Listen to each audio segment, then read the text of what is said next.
Saya Anita Utami dan ini adalah refleksi saya terhadap materi di modul 1.2 menggunakan model 4C. Connection, mencari keterkaitan. Untuk mencari keterkaitan antara materi tentang nilai dan peran CGP di modul 1.2 dengan keseharian, saya berupaya menemukan konsep kunci. Dan dari materi tentang cara kerja otak hingga peran guru penggerak, saya tertarik pada simpulan bahwa konsep kunci modul ini adalah menggugah diri untuk tergerak, mulai dari diri untuk bergerak, dan berupaya untuk menggerakkan orang lain. Dengan kata lain, inti dari materi di modul 1.2 ini adalah tergerak, bergerak, dan menggerakkan.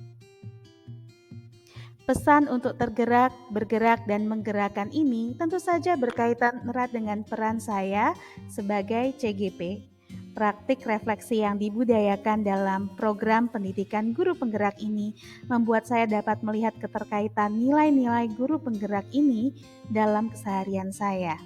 Nilai-nilai inilah yang kemudian saya petakan pada gambar 1 berikut.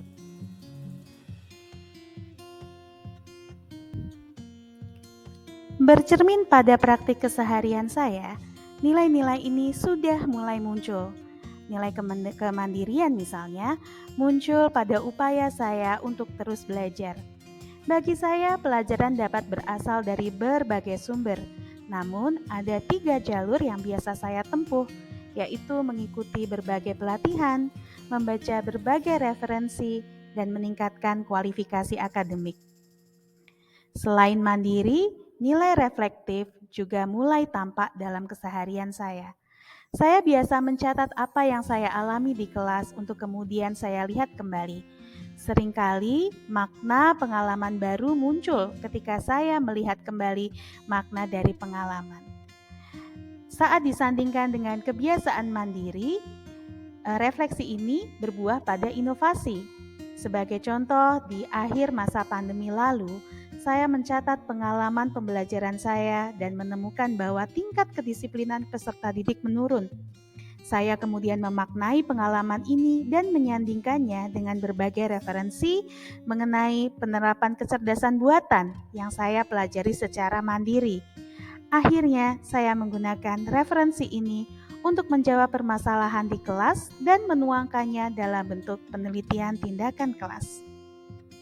Alih-alih saya simpan sendiri, praktik baik ini kemudian saya bagikan pada rekan-rekan sejawat. Dari kolaborasi ini, saya pun mendapatkan masukan yang bermanfaat, dan selain berbagi praktik baik dari pembelajaran di ruang kelas, kegiatan kolaborasi juga saya terapkan untuk sama-sama belajar. Salah satu contohnya adalah membagikan pengetahuan saya tentang aplikasi Canva pada rekan-rekan di MGMP tingkat kota secara daring. Pada akhirnya, keempat nilai ini menurut saya bermuara pada satu nilai, yaitu berpihak pada murid. Kembali kepada pemikiran Ki Hajar Dewantara, pendidikan harus menghamba kepada murid.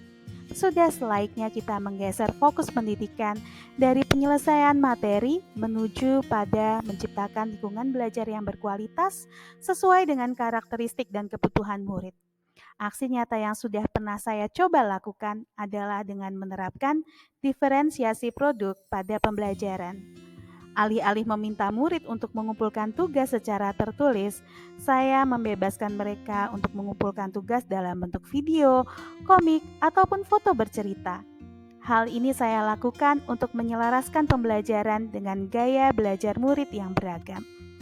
Pada akhirnya, keterkaitan antara pesan untuk tergerak, bergerak, dan menggerakkan dengan keseharian hanya dapat dilihat saat nilai-nilai guru penggerak diwujudkan dalam aksi nyata dalam menjalankan peran kita. Challenge, tantangan, menantang zona nyaman. Saya menemukan satu perbedaan dari materi dan paparan narasumber dengan praktik yang biasa saya lakukan, yaitu perlunya berpikir lambat. Sejauh ini, seluruh nilai-nilai yang telah saya ceritakan kebanyakan dilakukan secara spontan tanpa berpikir panjang alias berpikir cepat. Padahal dari paparan materi, saya belajar bahwa kita dapat berpikir lebih rasional saat berpikir lambat. Maka tidak heran bila saat menilik kembali praktik yang telah saya lakukan, tindakan saya masih terkesan sporadis sehingga dampaknya belum terlalu terlihat.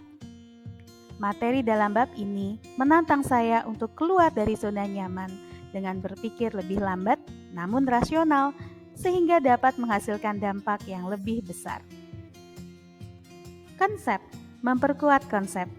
Saya mencoba memperkuat konsep dengan menuangkannya pada peta konsep yang saya sajikan pada gambar berikut. Change, perubahan. Setelah mempelajari modul 1.2, ada beberapa perubahan yang saya rasakan, yaitu saya mulai mengamati bagaimana saya berpikir. Setelah belajar mengenai berpikir lambat dan berpikir cepat, saya mulai berupaya untuk lebih sering menggunakan otak luhur saya dalam mengambil keputusan. Kedua, pelajaran tentang aksioma pilihan membuka cara pandang saya bahwa yang bisa saya kendalikan adalah perilaku saya sendiri. Ini membuat saya mengkaji ulang cara saya bergerak dan menggerakkan orang lain. Alih-alih memaksa, sekarang saya mulai berupaya untuk membangun motivasi intrinsik. Dan ketiga, bahasan tentang berpikir strategis, terutama analogi bahwa seorang guru penggerak adalah sopir, mulai mengubah saya untuk menetapkan target yang spesifik dan terukur. Pasalnya, layaknya seorang supir, untuk sampai ke suatu tempat, kita harus cermat mengatur arah dan kecepatan laju perubahan itu. Pada akhirnya, demikian refleksi saya. Terima kasih.